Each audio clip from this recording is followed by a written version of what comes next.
Taylor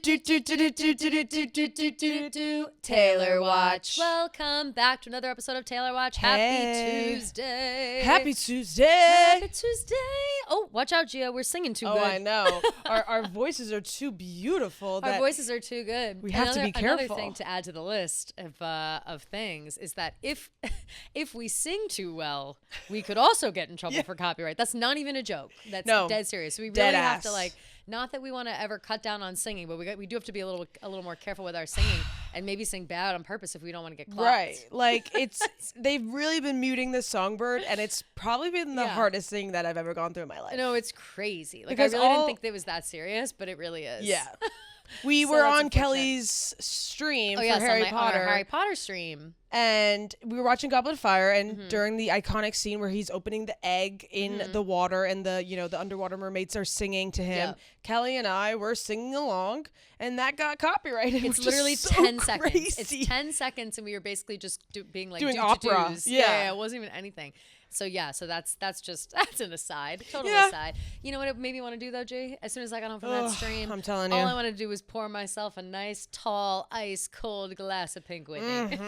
There's nothing better after a long day. Oh my god, and it was long as fuck. Yeah, like, for you. I think it was for real. It was like we ended up doing almost 20. It was like 20 and 3/4 hours. Wow. 21 hours technically if we're really getting hairy about it. I had been up for over 24 because obviously, I woke up earlier than the day before. And so I was feeling pretty delusional when I got home. But thank God that I had my little sippy sip before I took a little nap. And thank you to Pink Whitney for being there for me in my moment of need. Yes. As always. No matter what, Pink Whitney is always there for you, whether it's the 20 shot bucket, the big boys. They are the #1 selling flavored vodka, and that there is a reason why. It is just so delicious. It goes well with any type of mixer, and it just hits the spot every time. So take your shot with Pink Whitney. Woo! You know who should just take a shot with Pink Whitney and also shut the fuck up is Donald Trump. Yeah. Again, here we go. Here we go again. I almost just started singing, literally. Like, it's so bad. It's really hard not to sing. Bad. Half the fun is singing. So I know. we just whisper it or be careful about it. But yes, we've got Trump in the news again, talking shit about Taylor Swift. It's like, this man is so obsessed with the fact that Taylor doesn't like him. It's like a pathetic ex who can't stop talking about their ex. Yeah, and it's pathetic, and it's like, it's always tactical too. He's doing it in a way to bring Sydney Sweeney up and bring Taylor. It's like comparing two women against each other. He's like, look at this girl. She's Republican, so she's so hot. Blah blah. Then compared to this girl, it's like, we're really having the president of the United States comparing two fucking celebrities on their fucking Twitter, on their Truth Social, whatever the fuck it is. Anything else to do? Shouldn't you be being the president? Shut your mouth around the country. Literally. I don't get it. It's just so crazy. But yes, so Taylor Swift is, as of today, Monday, is trending again because Donald Trump wanted to throw some praise. He doesn't even know what he's talking about with Sydney Sweeney. Literally doesn't even know.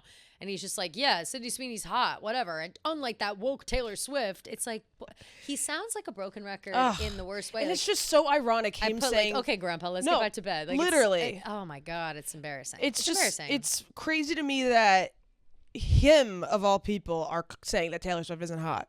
You are the ugliest motherfucker on planet Earth. Ugly. But also, it's not even that. What's embarrassing is that he thinks that, she's not hot is something that anybody would care about. And he thinks that she's not hot because of him. He's like, that was all because of me. No, bro. Fully. But not at all. She's the biggest artist on planet Earth. Exactly. Something, a statement like that, a comment like that is not going to rattle her or bother her. It's embarrassing that you think that it will. It's very juvenile. It's very middle school. Yeah. It's like, you're not hot. Or, you're ugly. It's like, what? Yeah. What? What are you talking about? It's so frustrating. And then I hate when people come for for example, when she was with the bus and with the boys guys, people always come for her and they're like, oh, MAGA Barbie, she hangs out with MAGA people, blah blah blah. No. So clearly she's not this MAGA sympathizer or MAGA Barbie that you people think that she is. When it's so embarrassing. MAGA starter himself hates her guts. Like, right. Like, let's use context clues. Yeah, Let's figure exactly. it out. It's just let's so grow up, frustrating. Like, you're literally the president of the United States. It's so dumb. Like, I just imagine George Bush being like, no. Taylor Swift. Like, no, he never even, like, it's just crazy. None of them do. It's like, again, you've got other shit to worry about. Like, yeah. Please stop concerning yourself with pop culture. So that's that. If you were confused why everybody's talking about Taylor Swift, it's because Donald Trump can't keep his fucking mouth shut for 5 seconds, and he's a man scorned, a woman scorned. He literally is a woman no scorned. Fury like a woman scorned. Like, he literally can't stop talking shit and being petty. So pray for him. Hope he gets better soon. No, seriously. Meanwhile, we're celebrating the massive milestone of Cruel Summer reaching 3 billion streams. So crazy. Never. We're laughing all the way to the bank, in fact. Seriously, and I'm sure UMG. Did you see that UMG? This is such a complete different topic, but really quickly, UMG, like, their like sales were down by like 16 million or billion or something because Taylor didn't put any music out. You know what though? That's so funny, and that happened to I can't think of what that happened to.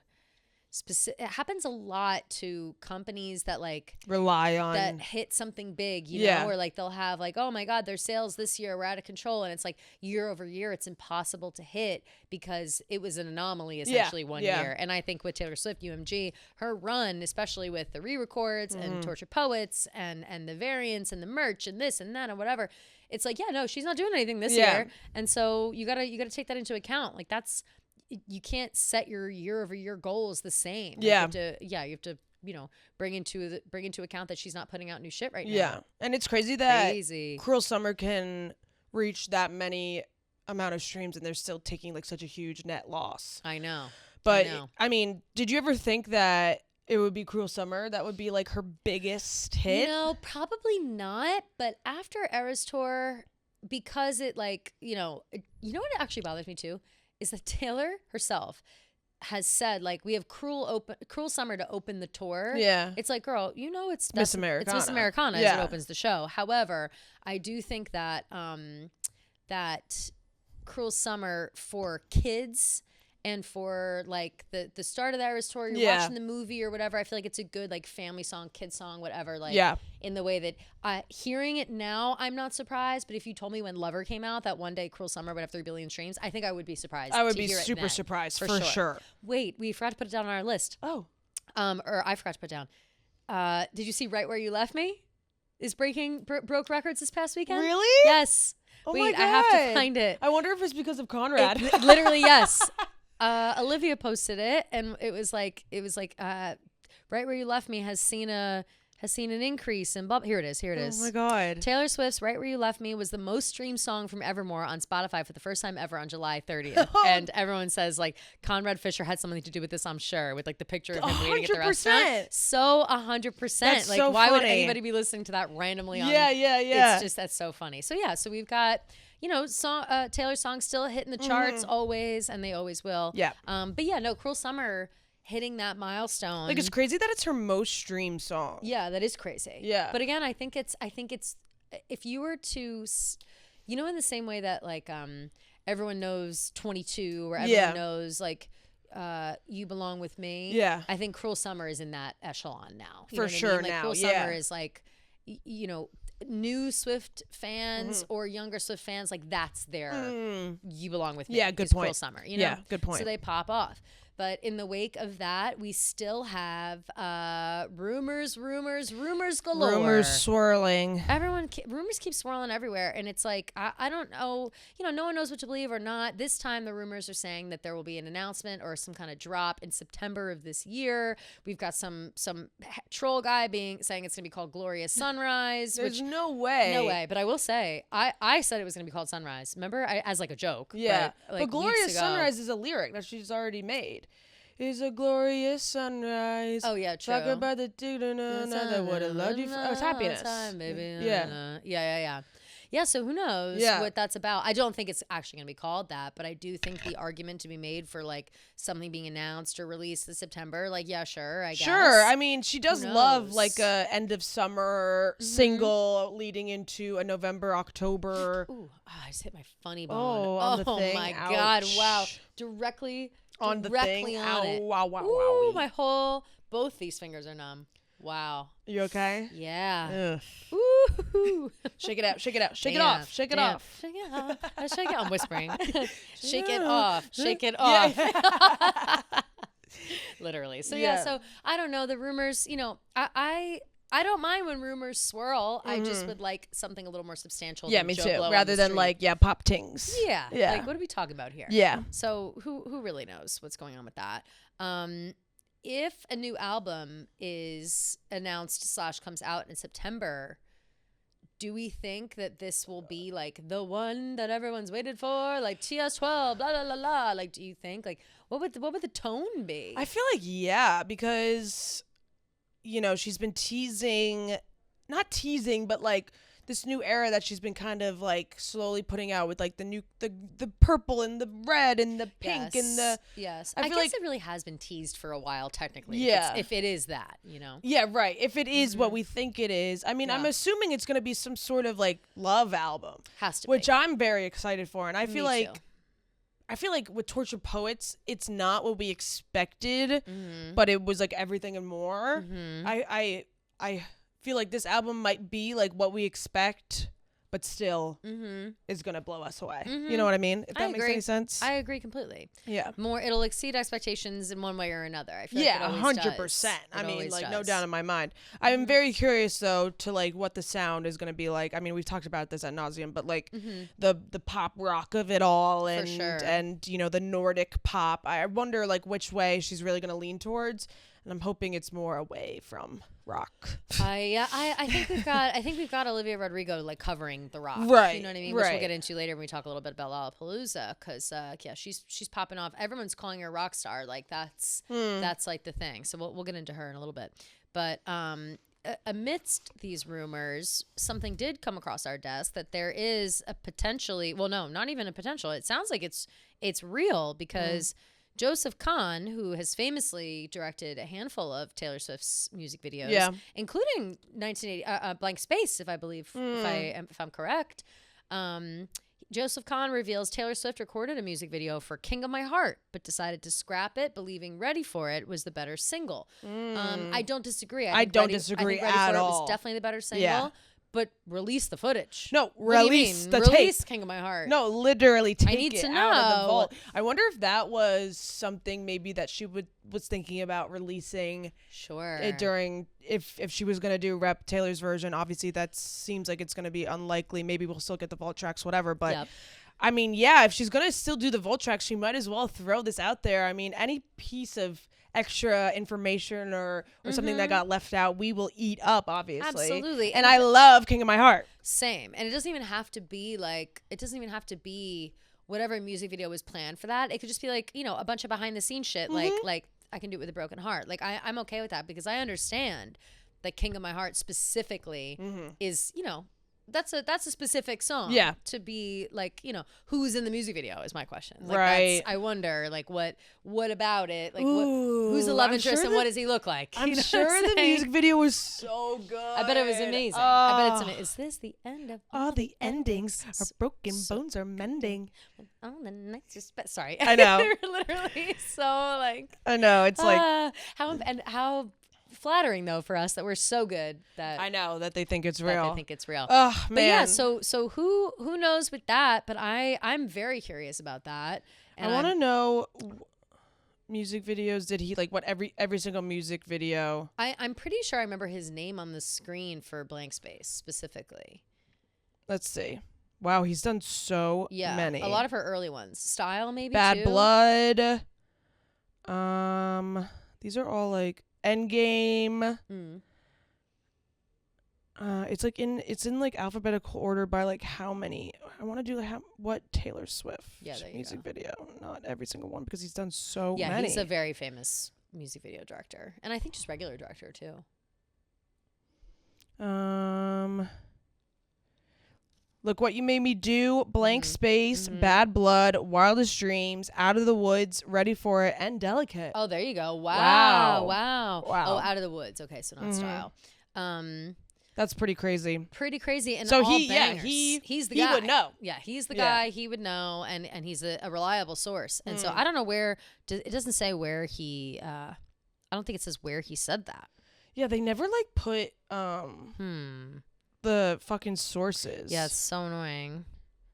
So I just, but I feel like you can't just post that, you know? Yeah, right? Like, where did he say that? I'm seeing... Buzzing Pop tweeted it.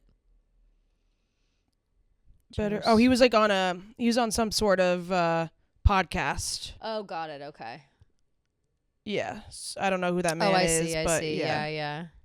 Yeah, Joseph Conrad came around beside describe it, ready for it. We shot like this sort of very conceptual thing, and then she decided ready for it was a single. So yeah, he goes in. There's a 9th that we scrapped. I'm looking at the. We never finished it because we switched gears in the middle of it to do ready for it. Wow. Okay. It was during the Reputation album. We actually shot for King of My Heart.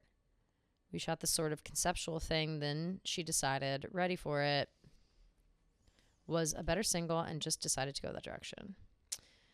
So you had like half a video shot, a completely shot video, just the visual effects because it was highly visual effects. And it was never finished. Okay. Interesting. Yeah. So maybe it was just a bunch of like B-roll stuff, you know what I mean? Like for sure. Before they really got it shot. For sure. There's people in the replies like with, you know, posting screenshots of like, look, like King of My Heart and stuff in the back of the Reputation, in the back of Look What You Made Me Do, the graffiti wall.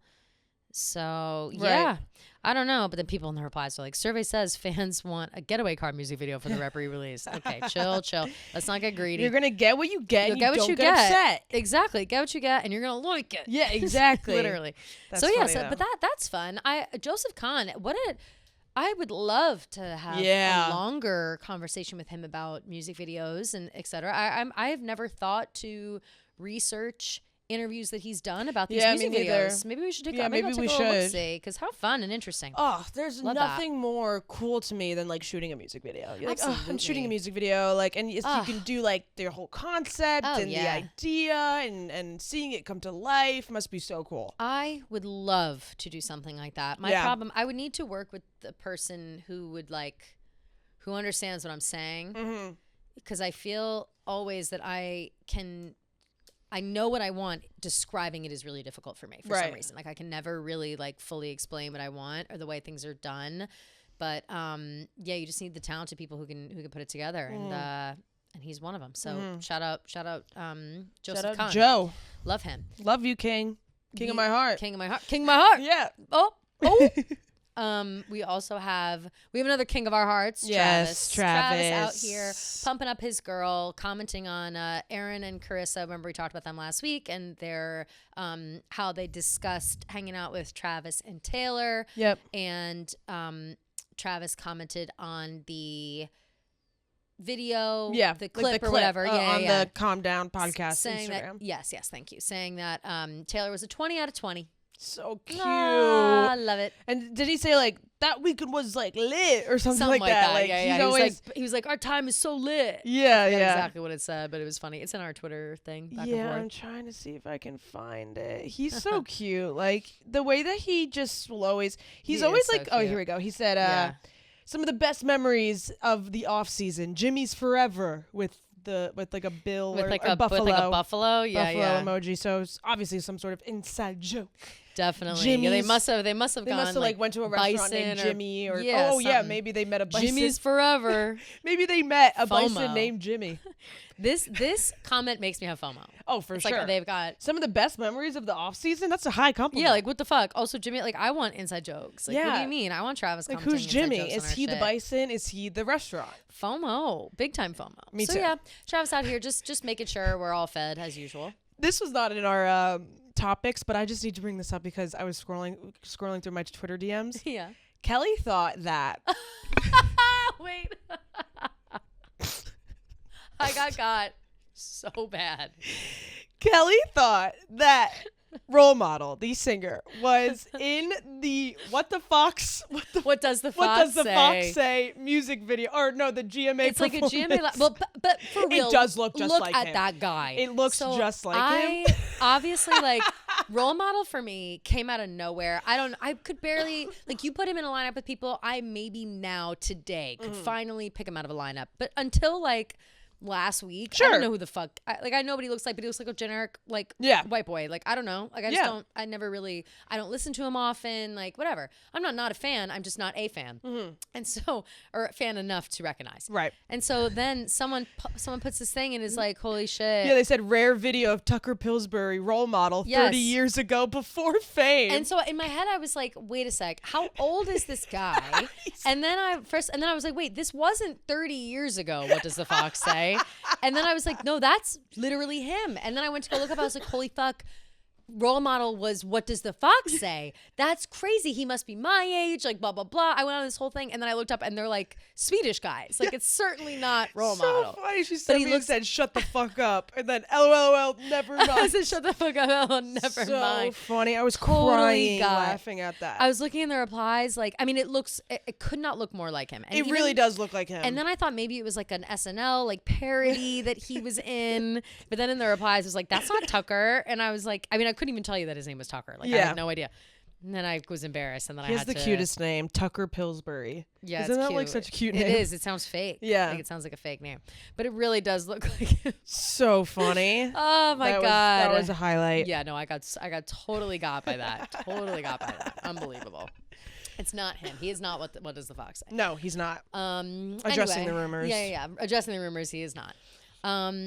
We do have to say a very sweet and sad rest in peace to Ed Kelsey's girlfriend, Maureen. How sad. Very what a sad. tragic thing to happen. She was sick, I guess. Yeah. And I didn't know. And they showed a little bit of her. Ed Kelsey has had this girlfriend for years now, part of the fam, met Taylor, et cetera, et cetera. Yeah. Like she's been around.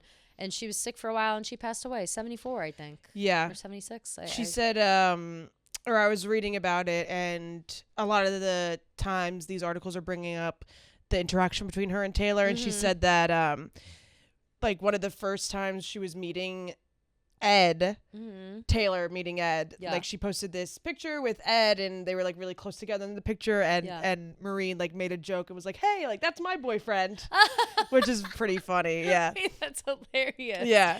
Aww. She said that like, and like Taylor laughed at, everyone was laughing and stuff like that. It was very that's sweet. So sweet. So sweet. But yeah, sad. I know. And they went to Saturday Night Live together, March 2023. Yep.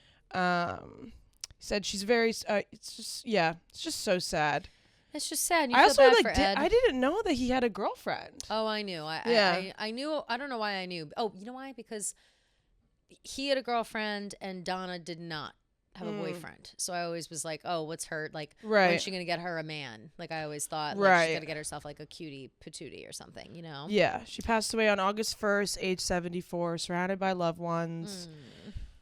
Oh, cute. It says the obituary describes Kelsey as McGuire's beloved friend. Aww. Which is very sweet. That is sweet. But she's repeatedly been referred to as Ed Kelsey's girlfriend amid the family's whirlwind rise to fame over the last 3 years. Yeah. Very, very sweet. Aw, well, rest in peace. We're very sad about that. And prayers to Ed. Yeah. I hope he's doing okay. And I hope so too. He can find some, some things to get him out and distractions. A good and support system. He's got the fam around, you know. Oh, poor Ed. Got to think about, at least they've got sweet. Football season coming up. Oh, that was another thing they were writing about Maureen. They were saying that she was a later in life football fan. Cute. And would always go to the games and stuff with Ed. So that's very sweet. That's very sweet. Yeah. I always love, like, and I mean, we talked about this with Pam and Liam Neeson. Yeah. But I love seeing an older couple come together, like, later in life. An age-appropriate and, like, couple. finding love. Yeah, it's so beautiful. I couldn't agree more. I think it's wonderful. Because also by that point, you know what you like, you know what you want. Right. You know? How nice is that? So, yeah. Think about her. Yeah. Prayers up. Pour one out for Maureen. Yeah, pour one out, and everyone just keep her in your thoughts and keep the Kelsey family and the McGuire family in your thoughts. Absolutely. Yeah. Absolutely. Separately, Gia, I'm loving all your gold today. Oh my God, thank you so much. Gold on. I love your ring, your sun ring. Thanks. I know. I just got it. I just got it this weekend. I love. I'm a gold girl. Yeah. I love the gold. I love the sun with the moon together. Yeah, it's cute, right? I love it. Thanks. Love it. My earring fell out, which is really so annoying. cute. Why you can't go back in? I'm trying. It was too hard to put in. It's like I can't find the hole. I have to get my ears redone on this side. Got it. Perv. have to get because it's going to pull through like literally any minute. I know I bring it up all the time. I need to get my so bad. I need to get my like I have like fourths and they closed up. I want to get them re-pierced. I want to get a third, I think.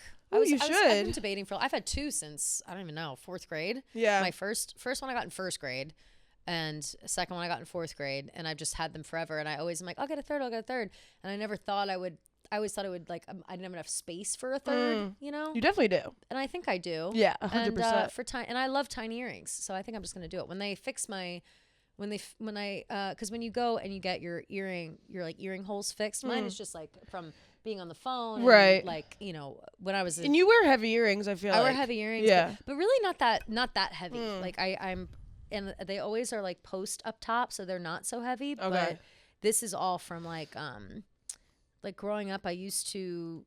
You used to like sit with the phone, like you'd sit there with the phone like right, this, forever, and it would just pull on my earring. Interesting. And it was just kind of crazy, like and I used to sleep with my earrings in too. I do which too. was also you should stop because really? it will fuck. Look at my earring hole. You can see it from over yeah. there. Yeah. Oh my God. It's like it's really about to come through. It's wit's end. It really is. That's what I'm saying. But to get them fixed, they like cut it through and they like scrape the sides and they sew it back up and you just get it re-pierced. Okay. Your face. Ugh, and they so which is gross, but you have to wait for a while to get your ear re-pierced, and the reason it's taking me so long is because I love earrings so much that I don't want to wait. Yeah. But if I get the third, I can go 2, 3 while this those heal. That's true. What I mean? So I might Let's go get our ears pierced. Okay. Yeah. Tattoos also? Sure. It's been a while. I almost got a tattoo this weekend. Oh yeah. There's a vintage store, a woke vintage, and they have a pop up in like on Elizabeth Street right now. Fun. And it's in a tattoo shop. Oh, cute. So they were like, oh, we have like all these $50 flash tats. Oh, I love that. And I really wanted to do it, but I just was like, you know, I don't know if I want to get like a cat playing with a ball of yarn right now. You know what I mean? Like they were like, and that was probably the right choice. Yeah. Yeah. Sometimes, you know, some days you're feeling reckless, and other times you make a smart decision. And I just have a weird thing with flash tats. I think they're so cute and fun and easy, but like I'd rather get one that's like my own idea. Yeah, I agree. You know, because then you think about all these other bitches running around with the same exact one. Right. Like that's what I don't like. Right. I agree. don't like the idea that everybody has my tattoo. As if none of as if 30 million other bitches don't have the faces of the moon tattoo. Yeah, but the faces of the moon is the faces of the moon. You know what I mean? Like, of course, like I'll get the faces of the moon as well. There we go. And then I can be our matching cat. It'd be perfect.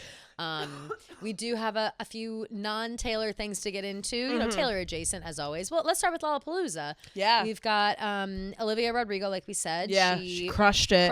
Brought the house down. Brought out Weezer, which was sick. Yeah, so and sick. Everyone's saying that she's the rock princess. Like she's now come out of her pop genre. This is what the streets are saying. Come out of the pop genre, and she's fully cemented herself in pop rock, but leaning more rock.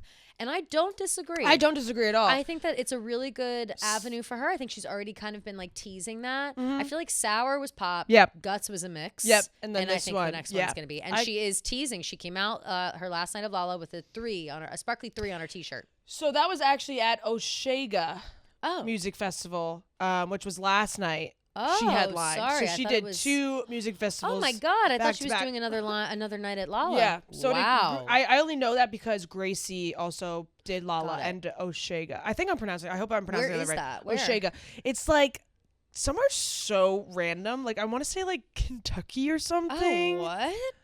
Let me Oshega Festival. Where is it? Where are you, Oshega? Ortega, Comma Park. Oh my God, is it in? It might be in like Paris or something. I was gonna say I don't. It's in like a foreign language, right? Being that in, because even that Oshega. Oh, Montreal.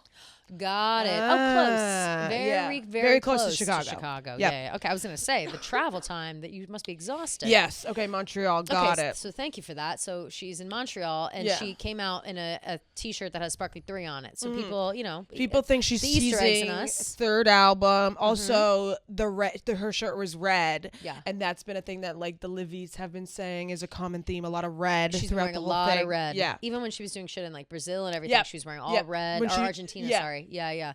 All red, all stuff. Which I am completely here for that. I love it. I'm very excited. I would love a new Olivia Rodrigo album. I mean, it's been a while. 2022 or 2023. Guts came out I think 3 because 2021. I think was 3 because Vampire. Yeah, Guts. September 8th, 2023. Or sorry, 2021 was Sour, and then right. Or was it 2020? Sour was 2021, I believe. 2021, yeah. Because May 21st, 2021. right, because Driver's License was like January of that year, right? Yeah. Okay. So, right, and we had Sour, then we have Guts now, and who knows what's next? But she did. Did you see her also give away her Guts rings? Yes, I did see that, and that's a big deal, yeah, right? Like marking the end of an era, 100%. Totally, yeah. She was giving away. She went up to like the first row of the audience, Lala, and that was Lala because she had the Lala outfit on. And Lollapalooza, sorry, in Chicago, for those who don't know. And so she has on rings that she wears. No, sorry, it was Oshega again. Oh, was that also Oshega? Yeah, sorry. Damn. Yes. Okay. So she wears rings, a GUTS ring, like one for each finger for the Guts, and so at the end of the show, she went out into the crowd and was handing out her rings. Yeah, and that to me, I mean, nothing says close a chapter like giving away your rings. Totally, you know what I mean? Totally, the name of the album, everything. Yeah, definitely marking a chapter close, and she like does those little Easter egg stuff like that too, which is super fun. She's like textbook definition Tay daughter.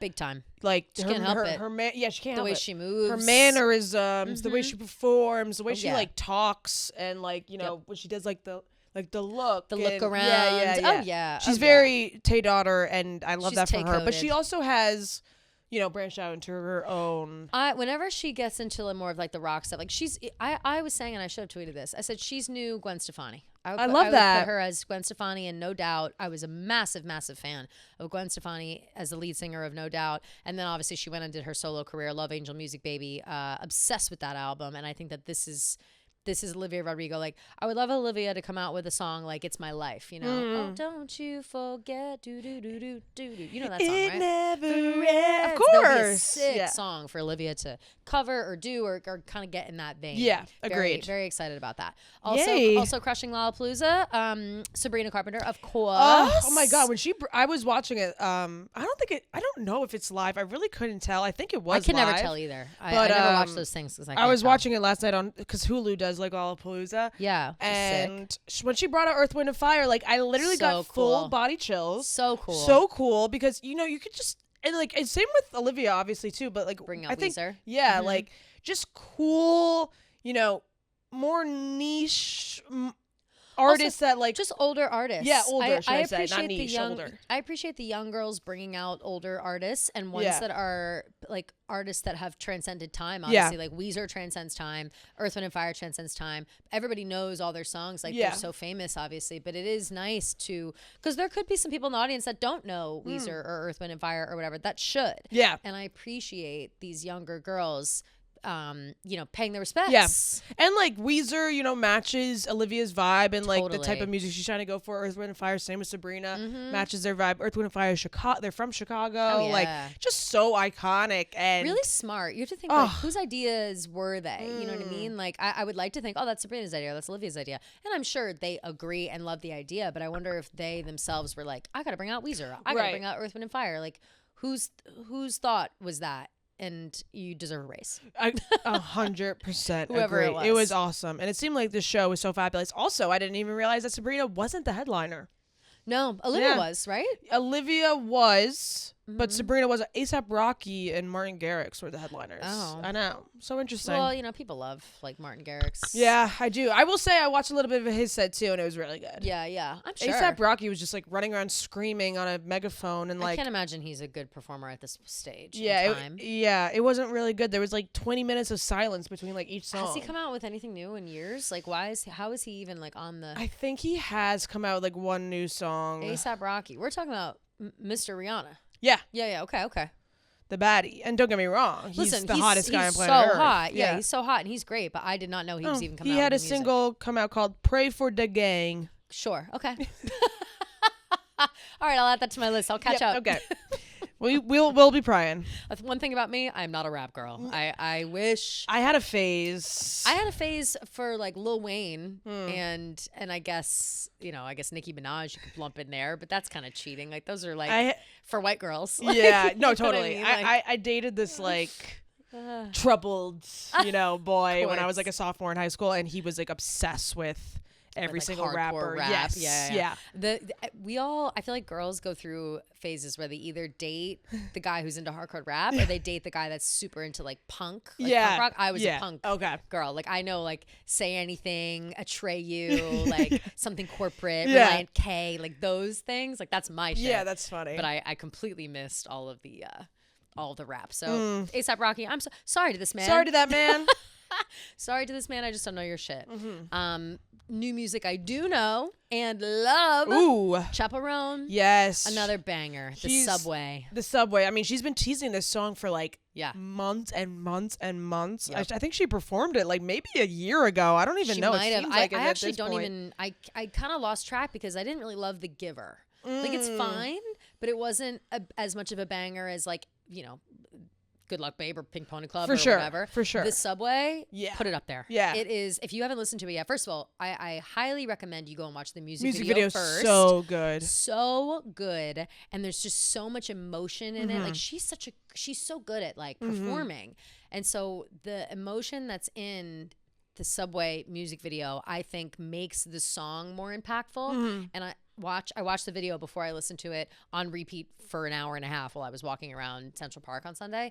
Oh my God, like just what a song. And it's got, I want to see if anybody else is noticing this because I was trying to look it up and some people were talking about it, but not mainstream enough. So I was kind of thinking like, is this me or not? But at the end of the song, when there's about 1 minute and 30 seconds left of the song, she launches into a part of the song that sounds exactly like a Roxette song where it's like, hold on. What about love? I think is the song. Let me look it up. The way she sings, hold on.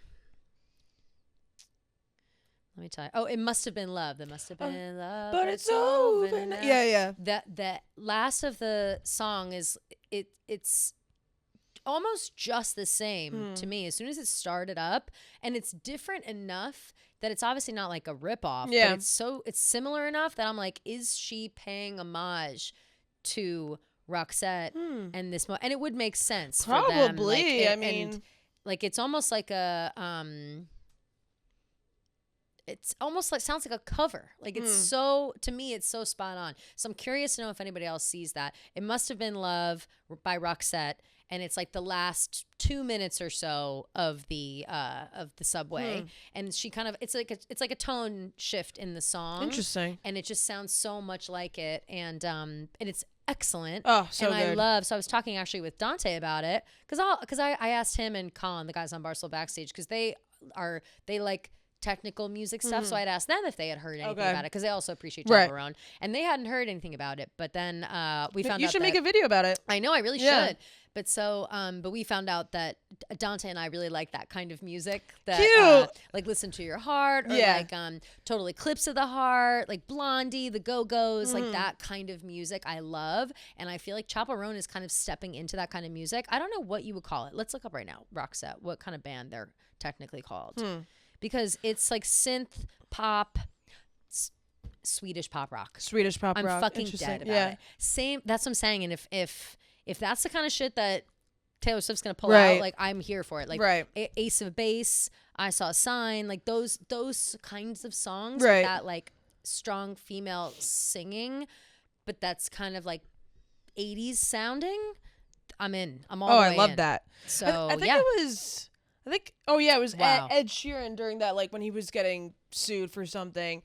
He said like that was Martin Gaye's Let's Get It On or something, whatever. Yeah. But Marvin Gaye, sorry. But I say Martin Gaye. He said something along the lines of like, at this point in time, it's almost impossible to make a song that doesn't sound similar to another song because there's only so many chords in the music world. There's only so many ways you can change things around, blah blah blah. So I think whether it was intentional or not, it feels like it would be intentional only totally. because and I feel like she knows she would know Roxette. Yeah. And it also kind of makes sense for the tone of the song because It Must Have Been Love, but It's Over Now. Like the Subway's a breakup song. Right. And so it makes sense for here, let me look at the lyrics just so you guys can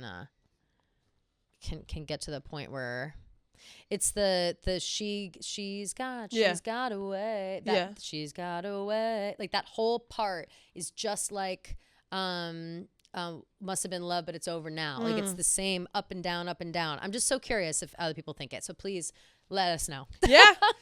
And maybe I should make a video because you should. Just it's hard with music, but to do the difference between. But yeah, I don't know. I just I really thought it. I do really like that song. It's a great song, and every time I listen to it, I like it more than the last. And it makes me sad that she said that she probably won't have an album come out for 5 years. Oh yes, that was the second part of it. Like so she's put out obviously a bunch of singles, and to be fair, like Good Luck Babe is a single. Yeah. The Giver was a single, and now The Subway is a single. And I'm okay with artists putting out like a single here and there. Like I don't need a full fucking album. Yeah. Although I will say like Chappell Roan's what's her album called right now? I'm blanking. Midwest Princess. Yeah. Is one of my favorite albums of all time, top to bottom. Like every single song is fucking incredible. The Rise and Fall of a Midwest Princess. Right. Absolutely incredible. And so for her to say like, oh yeah, I don't know, like it's hard for like it's putting out an album is hard. I'm not I have it. Oh, you have it. Good. She said the second project doesn't exist yet. There's no album, there's no collection of songs. It took me 5 years to write the first one, and it's probably going to take at least 5 to write the next. I'm not that type of writer that can pump it out. I don't think I make good music whenever I force myself to do anything. I see some comments sometimes like she's everywhere except that damn studio. Even if I was in the studio 12 hours a day every single day, that does not mean that you would get an album any faster. And you know, I respect it. I respect it. It's frustrating as a fan because of course I want a new album from her because, you know, Rise and Fall of Midwest Princess was so good. Yeah, it's amazing. But that's the problem.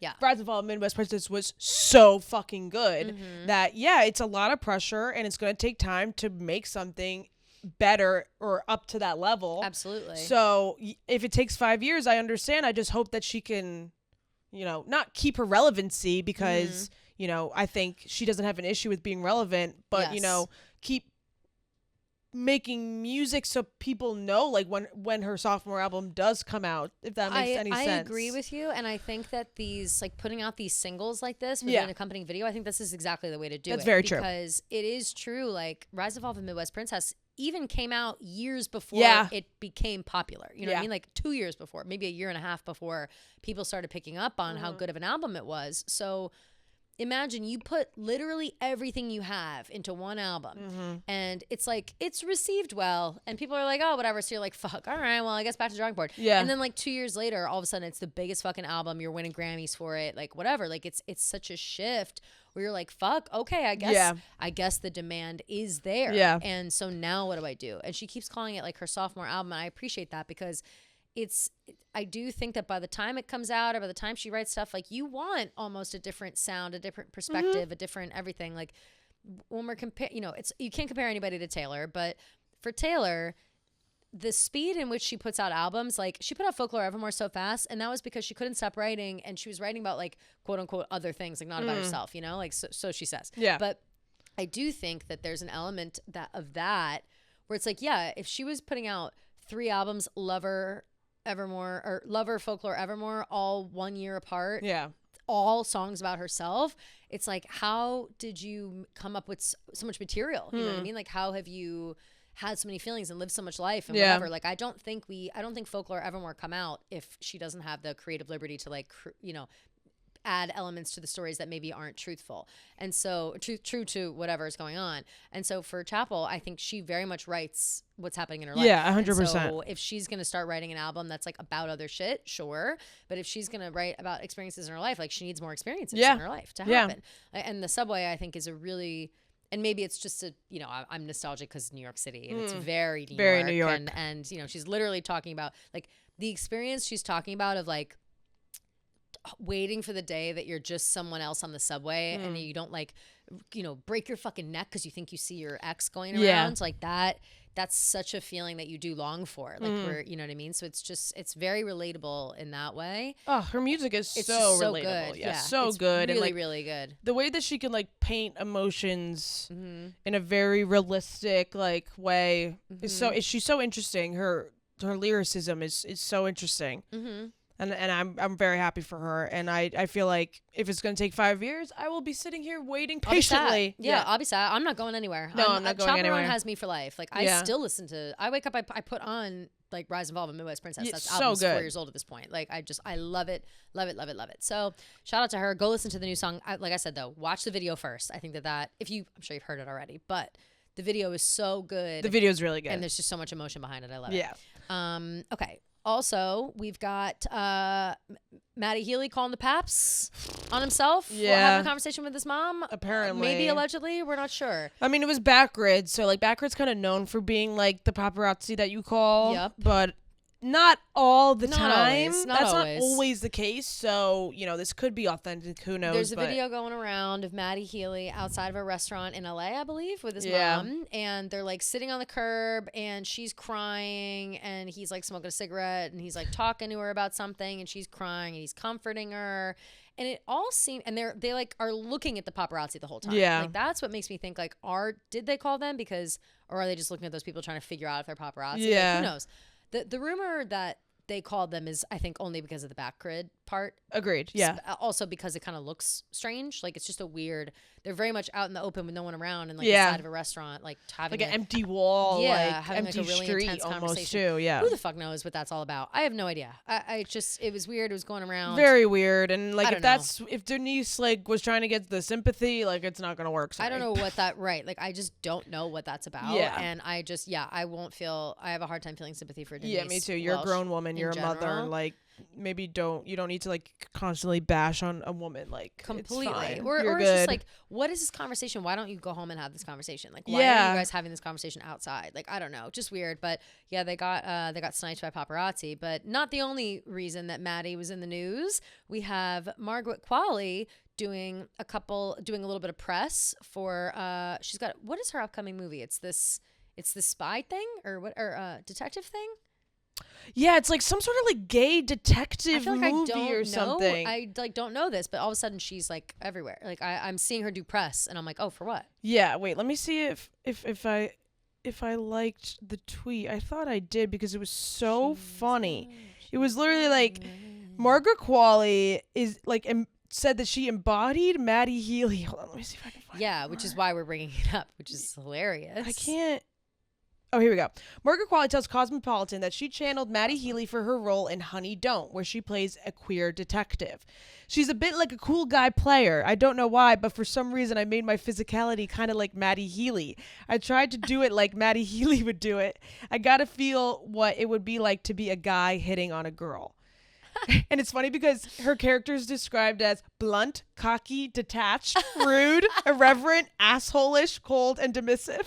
That's so hilarious. funny. Hilarious. Yeah. So she's like, oh, you know who's the perfect person? Matty Healy. That's unbelievable. Which comes is out correct. Comes out August 22nd. Oh, and it's got Aubrey Plaza, Chris Evans, and that's who. And Charlie Day is in it as well. Those are the people that I'm recognizing off the top. Billy Eichner's in it. Kristen Connolly. A bunch of people that are in this show. And I'm now that I'm thinking about it, I do think I saw like a preview for it, maybe in the movies. But I'm sat for anything Aubrey Plaza. I'm sat. Oh, it's a Coen brother film, Ethan Coen. So that's exciting. Who knows what this movie is? But now hearing that, I'm seated. By the way, totally. I'm dying to see. I need to know. And especially if you're using Matty Healy as like the muse, then queer detective, which is so funny. Yeah, no, I'm very excited for her. I mean, Margaret Qualley is just like legendary. She's at this great. point. I love her. Oh yeah, she was in Happy Gilmore too. We didn't really talk about. So she was a cute. Random cameo, but she was hilarious. Yeah, I loved it. I think that she's just like a funny, like she's actually a cool girl. You know? So and she's like she can do anything. You know, funny role, dramatic role. Rom-com, whatever it is. Absolutely. Yeah. She's multifaceted. Yeah. Last but not least on our list, Devil Wears Prada 2 filming all over New York City. Yes. We've got fake runway set up outside the Met. We've got the fake red carpet. Did you see pictures. That the theme for the Met for the movie is spring florals? No, that's so Isn't funny. that so funny? I'm obsessed with that. That's so great. That's what it said on like those big banners. Yeah. Like I didn't even notice. I didn't even notice. And I was like, oh my God, that's funny. Incredible. I really hope that the movie's good. I mean, from all the pictures from this Met thing, it seems here's the question. extravagant. Are you like upset by, because there's mixed feelings about this online, all of the pictures and videos of the filming coming out saying it's like spoiling the movie. Yeah, I agree with that kind of. Yeah. I don't disagree. But I'm not like where mad. Like I'm still looking. I'm not like avoiding spoilers. Yeah. You know what I mean? I don't disagree. It is annoying because if anything, it just confuses me. Yeah. Because seeing all these pictures of like Selena Gomez and like Ashley Graham and like all these random like celebrity girls and they're like blah blah blah on the set of Devil Wears Prada 2. I'm like, why the fuck is she in this movie? Like I'm confused. Right. You know what I mean? Mm-hmm. Like not saying that Selena Gomez is a bad example because she's an actual actress, but like these random influencer celebrity models that are like doing cameos in the movie. I'm like, damn, it's just gonna be fucking cameo central, and like I don't mind that as long as it doesn't tarnish the first one. Yes, I don't mind. But the spoilers, I mean, like you don't know at the end of the day what it actually is. You can see something, and you know someone could say, "Oh, this is Anne Hathaway's character climbing up the stairs to go get a cup of coffee." Exactly. And it could actually just be a scene where she's going into her room to cry herself to sleep. I don't know. You know what I mean? Like it could be so different. What it is, or even if it like makes the final cut. Like exactly. You don't know what you're seeing. So much gets cut. So much gets changed in post editing and stuff. So the video that's going around is like, I think E! News posted it almost as if it were like a real red carpet, but it's the video of like Meryl Streep as Miranda Priestley going up the stairs with Stanley Tucci and then like turning around for their photo. Like it looks like a real, it looked real red carpet. So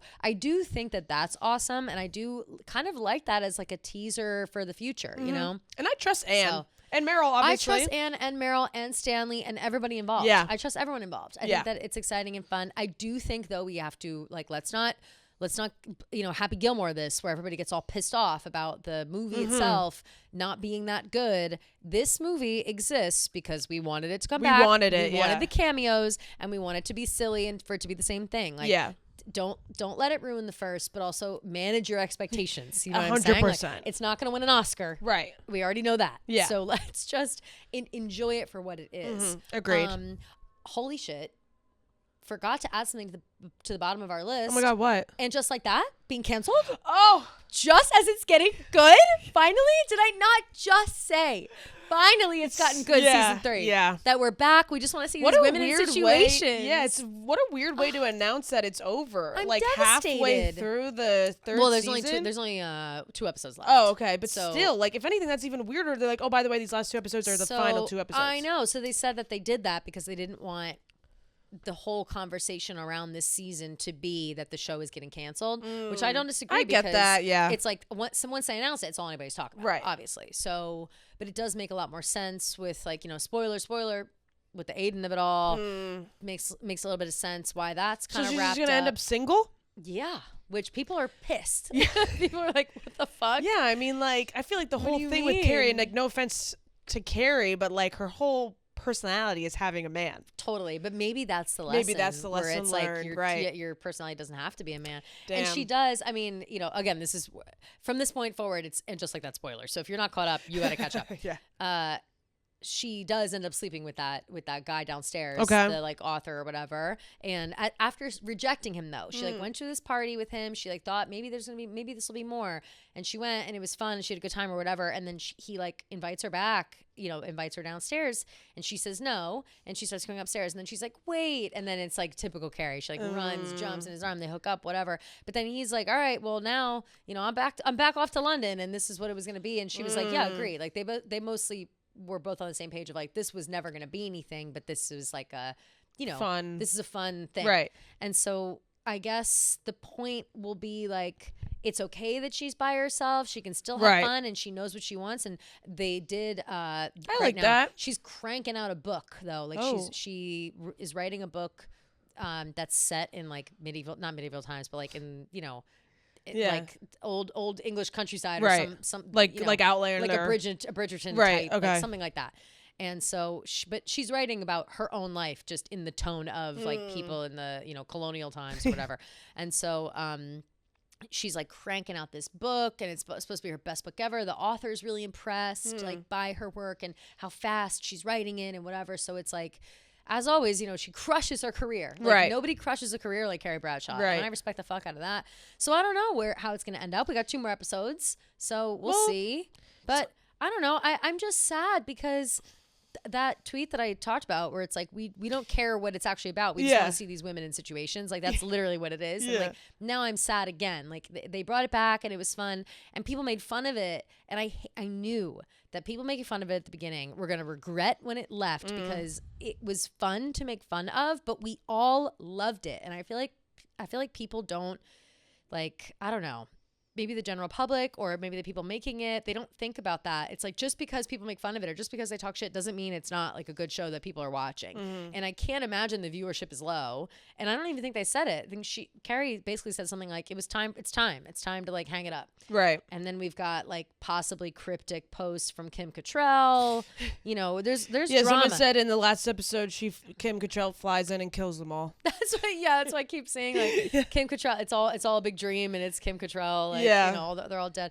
But I think like, you know, I loved where it was headed and I was finally like getting interested in their lives again. And I could have sat on for 8 more seasons, you know, like I'm so devastated. You don't know what you got till it's gone. You really don't. Yeah. And I was never talking shit about it though. Like even in like the trenches with Che Diaz, I was not talking shit. Like I knew that it was like relevant to the times and I knew that like it made sense and people didn't, I think I said this last episode, so sorry if I'm repeating myself, but like people didn't want to accept that is reality of the world when you're Carrie Bradshaw. You know what I mean? Like I don't know. I thought it was creative and different and fun, and the fashions I still really liked. So you know, pour out some of your Pink Whitney for Carrie Bradshaw and just like that because I'm devastated. End of an era. Major. I'm sorry. Like, I'm so bummed because it was such a. I mean, when they were bringing it back, like I've never been so happy about something in my life, like obviously, but yeah, you know.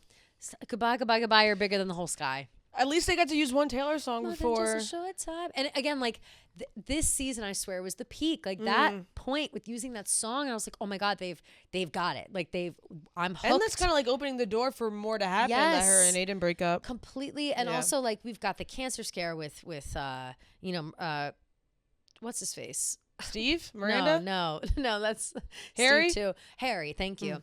Cancer scare with Harry. We just found out that Miranda's son got a girl pregnant. I saw that scene. Oh my God, with Miranda being fucking crazy and showing up at the. Oh, I didn't see that part, but Miranda, this girl like works at a hair salon. She's a shampoo girl. She like shows up at the salon and is like harassing her. No, Miranda is such like I love Miranda, but she really fucks up and does the wrong thing a lot, and she like oversteps and gets crazy. But I think that she's so good at like portraying that. I'm just bummed out. I'm so bummed. I'm sorry. So pouring out, like I said, all my other Sex and the City and just like that girlies, we're all going to be, I don't know what we're going to do next, but we got to find something because, I don't know. Maybe Kim Cattrall will come out with her own series. Who knows? A Samantha series? Samantha takes Sardinia. Yeah, right. And what's her face? Well, she's supposed to be in London right now. She's taking that's the like covers that she opened up a PR firm in London. That's funny. And I would watch the shit out of a show like that totally. too. So if we're canning and just like that to do a Samantha spinoff in London, I'm still seated. Like I'm still here. I love that. So we'll see that. But yes, sad.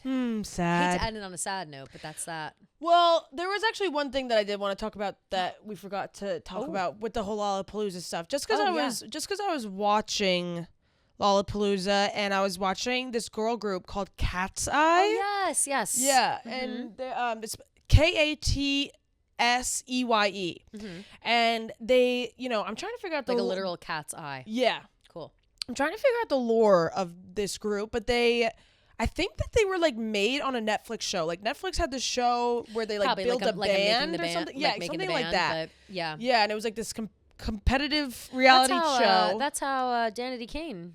Oh, really? Yeah, Danity Kane happened that way, and so did what was Camila Cabello and Normani and Fifth Harmony. But they were X Factor. X Factor. Yeah. Okay. Which I guess is kind of similar. Yeah, for when sure. they create groups. But Danity Kane was like Diddy's making the band, I think. Right. Okay. Like yeah. Which R.I.P. You know, well, not R.I.P. Not like, R.I.P. He's dead. He's dead. He's dead to us. Yeah. He's dead to us.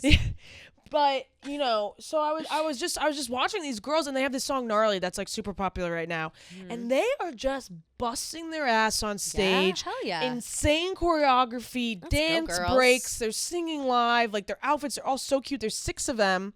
Obsessed. And also, this band Twice, who's a K-pop band. Ooh. It's 9 K-pop girls. is taking over. Yeah, it's 9. crazy. All the K-pop bands have like minimum 9 people. At this It's point. wild like, they how all many like, people it's they like have. 6 or 10. Yeah. You know? There's no in between. I was just thinking to myself, like, wow, this is such a crazy time to be in, I guess, as someone who was so obsessed with boy bands at a young age, and like my sister was so obsessed with Jonas Brothers. I was so obsessed with One Direction. I was too obsessed with all the boys. And I mean, Backstreet like Boys, Backstreet Boys, NSYNC, One who does Direction. Mbop?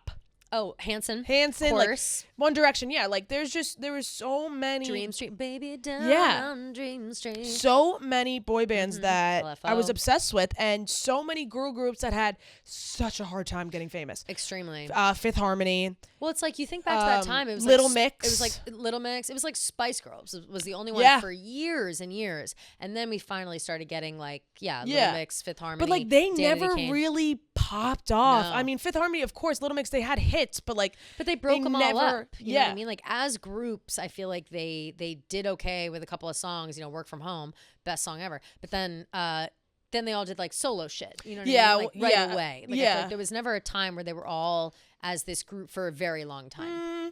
Maybe Fifth Harmony was they hung out Fifth for a Harmony while. and Little Mix, they were together for a pretty Little long time, Mix. like 10 years, I'd say. Little Mix for sure, more Yeah. than Fifth Harmony, I'd say, or maybe not. Maybe I don't Fifth know the Harmony dates. was like 5 to 6 years, I would say. I 6 guess to so, 7, yeah. maybe. I feel like maybe just because of. But they did all go solo. They like, all went solo. Did they all go solo while also staying together? Maybe that's what I'm thinking. Maybe. I can't remember. All I remember is Camila Cabello went solo, and they like Yes. stayed together And as so a did group. Normani. Yeah.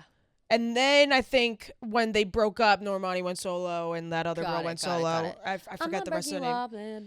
Yeah, poor Normani. She Poor was Normani. like, I fucking love that song though. great song. Yeah. But it's just, I wonder if it's because, now with like, I don't know, women empowerment and everything going on, like now girl groups are more beloved rather than boy groups. But it's kind of crazy. There's not like one boy band off the top of my head that's like crushing the charts the way that these girl groups are now. And it's really fun to see, and I really like it. And I like seeing younger girls and like young guys, whatever, like freaking out over girl groups now rather than boy bands, because it's just fun to know that like girls can do it too. Oh yeah. And they're fucking like Cat's Eye, for example, they are working their asses off. Love it. It's insane how hard they're working, and you could just tell from their Lala performance alone. Of course. So it's just I just wanted to point that out, because I just thought what a crazy 180 we've done. No, I love that over the past that 10 you wanted years. to bring that up, and I think that that's such an excellent observation, because you're totally right. Yeah. Like, I couldn't name.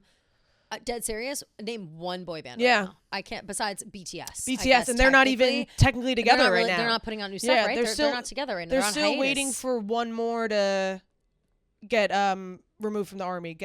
He has to leave the army. That's right. Yeah. So that's right. Dismissed or something. Whatever it's called. I forgot they all have to go through like a couple of years of servitude. They all or had to serve in the South Korean that army. Happens in a lot of. I mean, a lot of countries. Are like that. Yeah. But yeah, no, BTS is literally the only one that I can think of, and they're like kind of on a hiatus. Do you think it has to do with like that?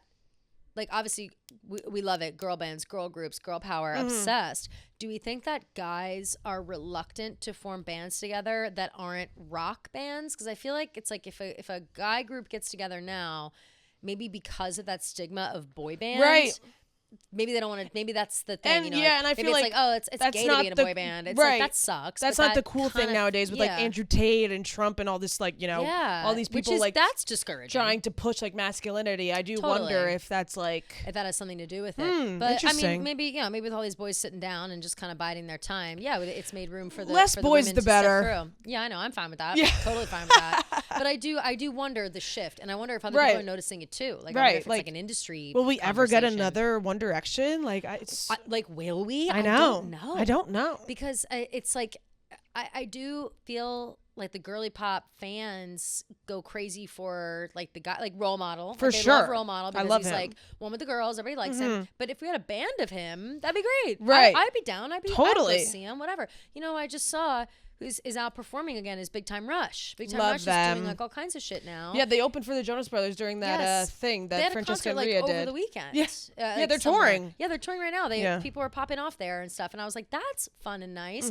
Where's more of that? Yeah, but again, yeah, make way for the girls. It's the feminist wave. They thought it was back then, but it's actually right now. Yeah, and it's encouraging a lot of girls to get involved, and we love to see that. We love to encourage women in sports, women in sports, women in STEM, and women in music. Exactly. Love. I love that observation. Thanks. Glad that you noticed that. It's excellent. Yep. But yeah, that's just us. That's just being the number one premier feminist podcast. Yep. Just being very observant, observing things. Just always watch. I love to watch Women on the Rise. Yeah, exactly. You know? I was so like enthralled by these women. I have to check them out. Yeah, you have to check them out. Cat's Eye. I've never heard of them. Maybe watch like one of their Lala performances or something. Yes. Perfect. So freaking good. Homework for everyone for next week. Wonderful. But yes, if you, of course, Thursday we will be back to normal. We'll be doing our voicemails and DMs. So if you guys have anything that you want to say, do, talk about, etc., go ahead and call 347-450-0723. 347-450-0723. Either call, leave a message, or you can text that number if you're feeling shy. Also, feel free to send us any DMs on the Taylor Watch Instagram account, and keep your eyes peeled on the story for rapid fire questions Wednesday afternoon. And until then, we'll see you guys on Thursday. Love you guys.